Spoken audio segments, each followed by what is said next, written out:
राजू और रानी दोनों दाने की तलाश में जा रहे थे कि अचानक उनकी नज़र एक मुर्गी के छोटे से बच्चे पर पड़ती है जो जख्मी हालत में था। अरे राजू, इस जंगल में ये छोटा सा मुर्गी का बच्चा कहाँ से आया और ये बेचारा तो बहुत जख्मी है। हाँ रानी, लगता है इसे किसी चील ने जख्मी कर दिया है। हमें इसकी मदद करनी चाहिए। अगर हम इसे यूं ही छोड़कर चले गए तो ये बेचारा मर ही जाएगा। इसके बाद वो दोनों इसे उठाकर अपने घर की तरफ चल देते हैं। राजू और रानी की खुद की एक छोटी सी बेटी थी जिसका नाम मीनू था। मीनू अपने मम्मी पापा के साथ एक छोटे से मुर्गी के बच्चे को देखकर हैरान रह जाती है। बेटा मीनू, ये एक मुर्गी का बच्चा है। ये बेचारा हमें जख्मी हालत में जंगल में मिला है। इस बेचारे के टांग में चोट लगने की वजह से ये बेचारा अपाहिज हो गया है, इसलिए आज के बाद ये हमारे साथ ही रहेगा। ठीक है मम्मा, आज से ये मेरी बहनों की तरह है और मैं इसका नाम चीनू रखूंगी। हम दोनों एक साथ मिलकर खेला करेंगे। रानी, लगता है ये बेचारा बहुत भूखा है। तुम इसके लिए कुछ खाने को ले आओ। जब तक मुझे कबूतर भैया की तरफ काम है, मैं वहीं जा रहा हूँ। और इसके बाद रानी फल लेने के लिए आम के बाग में आ जाती है। मैं कुछ ज्यादा आम तोड़ कर ले जाती हूँ क्योंकि अब चीनू भी तो हमारे साथ है। और फिर रानी उसके बाद बहुत से आम तोड़कर वहाँ से ले जाती है। बेटा, ये आम तुम भी खाओ और इस चीनू को भी खिलाओ। फिर वो दोनों मिलकर आम खाने लगती हैं। फिर यूं ही कुछ महीने गुजर जाते हैं। चीनू और मीनू दोनों अब काफी बड़ी हो चुकी थी। एक दिन रानी उनसे कहती है, बेटा, हम दोनों बाहर जा रहे हैं। तुम दोनों घर पर ही रहना और अपना ख्याल रखना। हम दोनों शाम तक वापस आ जाएंगे। और फिर वो दोनों वहाँ से चले जाते हैं।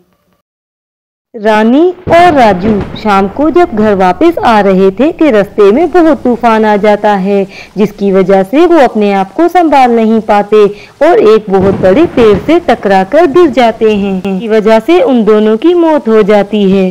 इधर मीनू और चीनू दोनों मम्मा पापा का इंतजार कर रहे थे। मीनू, मम्मा और पापा अभी तक नहीं आए और मौसम भी बहुत खराब है। हाँ चीनू, मेरा दिल भी बहुत घबरा रहा है। मुझे ऐसा लग रहा है कि शायद कुछ बुरा होने वाला है। अभी वो आपस में बातें कर ही रही थी कि कबूतर आ जाता है। अच्छा हुआ कबूतर अंकल आप आ गए, नहीं तो मैं आपके पास ही आने वाली थी। दरअसल मम्मा पापा सुबह के गए हुए हैं और अभी तक नहीं लौटे। हम दोनों बहुत परेशान हैं। क्या आपको कुछ पता है? मीनू, तुम्हारे मम्मा पापा अब इस दुनिया में नहीं रहे। इन दोनों की इस तूफान में एक पेड़ से टकराने की वजह से मौत हो गई है और मैं तुम्हें यही बताने आया हूँ। कबूतर अंकल, ऐसा नहीं हो सकता, आप हमसे झूठ बोल रहे हैं। नहीं बेटा, यही सच है। अब तुम दोनों सब्र करो क्योंकि ऊपर वाले को यही मंजूर था। इतना कहने के बाद कबूतर वहाँ से चला जाता है। मीनू, मैं भी कितनी बदनसीब हूँ ना। पहले मेरे असली मम्मा पापा मुझसे बिछड़ गए और अब राजू पापा और रानी मम्मा भी हमें छोड़कर चले गए। मत रो चीनू, इसमें तुम्हारा कोई कसूर नहीं। शायद हमारी किस्मत में यही लिखा था। यूं ही सुबह हो जाती है। मीनू और चीनू के पास उनका मालिक मकान आ जाता है और इन दोनों से कहता है, देखो मीनू और चीनू, तुम दोनों अभी के अभी मेरा घर खाली करो। मगर क्यों पप्पू अंकल, हम दोनों कहाँ जाएंगे? कहीं पर भी जाओ मगर मेरा घर खाली करो क्योंकि अब तुम्हारा किराया देने वाला कोई नहीं। इसीलिए अब इस घर का किराया कौन देगा? अभी के अभी मेरा घर खाली करो। फिर वो दोनों वहाँ से चल देती हैं कि अचानक चीनू को ठोकर लगती है और वो गिर जाती है। क्या हुआ चीनू, तुम्हें चोट तो नहीं लगी? मीनू जल्दी से चीनू को सहारा देने लगती है। संभल कर चीनू, ज्यादा चोट तो नहीं आई? मीनू, मेरी वजह से तुम्हें बहुत परेशानी देखनी पड़ी है। तुम तो उड़ सकती हो और आज़ाद हो, कहीं भी आ जा सकती हो और मैं तो माजूर हूँ, ठीक से चल भी नहीं सकती। मैं तुम्हारे ऊपर बोझ हूँ। तुम मुझे छोड़कर उड़ जाओ और अपनी ज़िंदगी आज़ादी से जियो। चीनू रोते हुए मीनू से कहती है, तुम पागल तो नहीं चीनू, ऐसी बातें क्यों कर रही हो? मैंने मम्मा पापा से वादा किया था कि मैं हमेशा तुम्हारा ख्याल रखूंगी। तुम मुझ पर कोई बोझ नहीं। आज के बाद ऐसा कभी मत कहना। हम पीलू चिड़िया के पास चलते हैं, वो हमारी मदद जरूर करेंगी, तुम परेशान मत हो। और इसके बाद वो दोनों पीलू चिड़िया के घर आ जाते हैं और पीलू चिड़िया उन दोनों को देखकर कहती है, अरे मीनू, कैसे आना हुआ? पीलू चिड़िया, दरअसल मम्मा पापा के जाने के बाद मालिक मकान ने हमें घर से निकाल दिया है। अब हमारे पास रहने के लिए कोई घर नहीं। क्या हम तुम्हारे पास रह सकते हैं?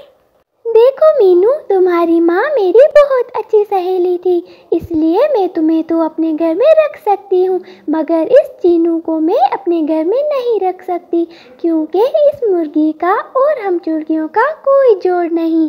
इसका रंग और नस्ल हमसे मुख्तलिफ है।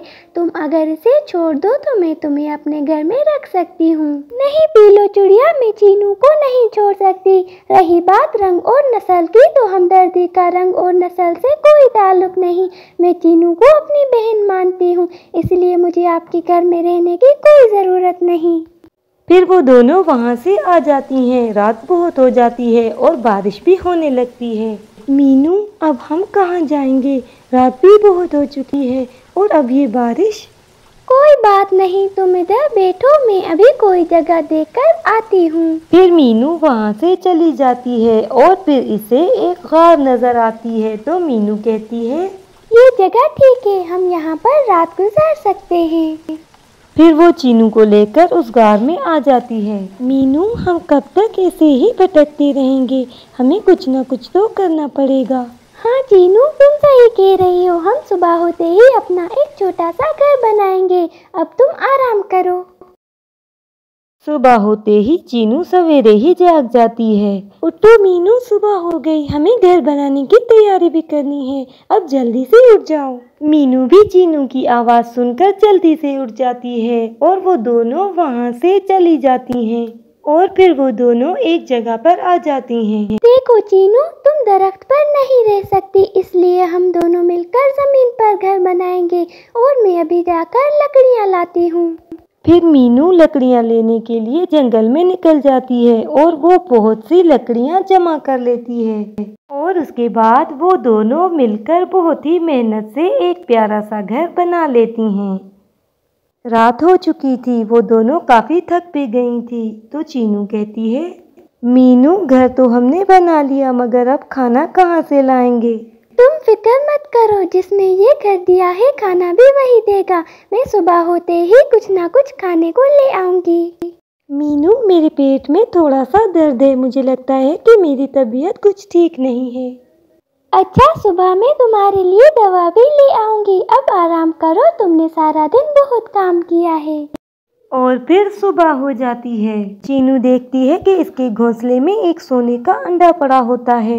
वो अंडा देखकर बहुत हैरान हो जाती है और मीनू को आवाज़ें देने लगती है। मीनू उठो, मीनू, देखो मैंने सोने का अंडा दिया है। चीनू का शोर सुनकर मीनू भी जाग जाती है। क्या हुआ चीनू, क्यों शोर मचा रही हो? और फिर इसकी नज़र सोने के अंडे पर पड़ती है। अरे ये क्या, सोने का अंडा? हाँ मीनू, मैंने ये सोने का अंडा दिया है। अरे वाह, इसका मतलब है कि तुम सोने का अंडा देने वाली मुर्गी हो। इसके बाद चीनू रोज सोने का एक अंडा देने लगती है और वो बहुत से अंडे जमा कर कर इन्हें बेच देते हैं और फिर अपना एक आलीशान घर बना लेते हैं और इस घर में ऐश की जिंदगी बसर करने लगते हैं।